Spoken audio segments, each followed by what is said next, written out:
हरिशरणम मानस सत्संग श्रृंखला में आप सबका स्वागत है। नित्य प्रति किसी एक विषय पर हम मानस के माध्यम से सत्संग करते हैं। 2-3 दिन से कुछ लोगों ने एक प्रश्न किया है, उस प्रश्न का मैं गुरु कृपा से उत्तर देना चाहता हूँ, जो मेरे मति और गुरु कृपा से जो मुझे समझ में आया है।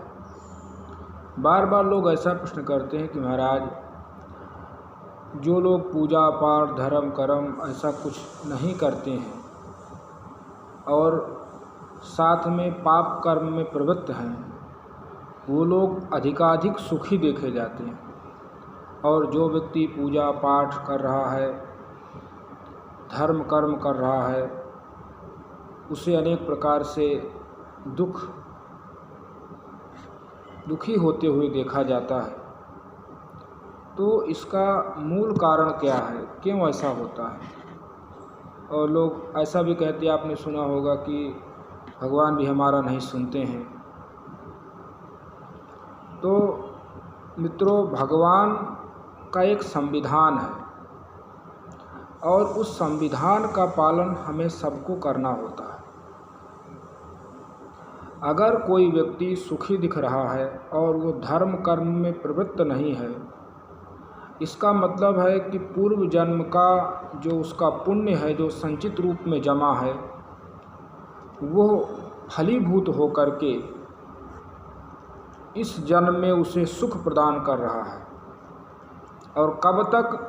जब तक वो पुण्य इकट्ठा है तब तक।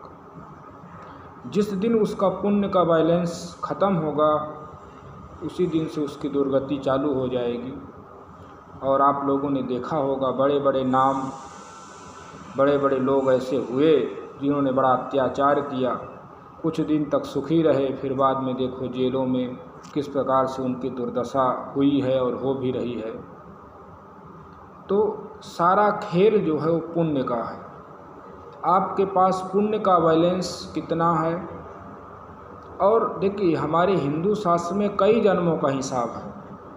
पूर्व जन्म का कोई पुण्य है और उसके बल पर आप सुखी हैं, तो ऐसा ना समझे कि आप हमेशा सुखी ही रहेंगे। इसलिए धर्म कर्म करते रहें, पुण्य रूपी बैलेंस बढ़ाते रहें, ताकि आप हमेशा सुखी रह सकें। कोई व्यक्ति दुखी है, उसका ये कारण हो सकता है कि पूर्व जन्म के कुछ उसके अपराध हैं, उसके पास पुण्य रूपी बैलेंस की कमी है, जिसके कारण वो दुखी है। लेकिन यदि आज वो धर्म कर्म कर रहा है तो आगे वो निश्चित सुखी होगा, इसमें कोई संदेह नहीं है। इसलिए हमेशा व्यक्ति को सत्कर्म करने के लिए प्रवृत्त होना चाहिए। हमेशा धर्म कर्म, पूजा पाठ, माता पिता की सेवा, गुरु की सेवा, अतिथियों का सत्कार, दीन दुखियों की सेवा, और हर तरह से परमार्थ कार्य करते हुए हमेशा भगवत स्मरण बनाए रखना चाहिए। हमेशा भगवान के प्रति एक अच्छा भाव बना करके और इस भक्ति मार्ग में आगे बढ़ना चाहिए। हरिशरण।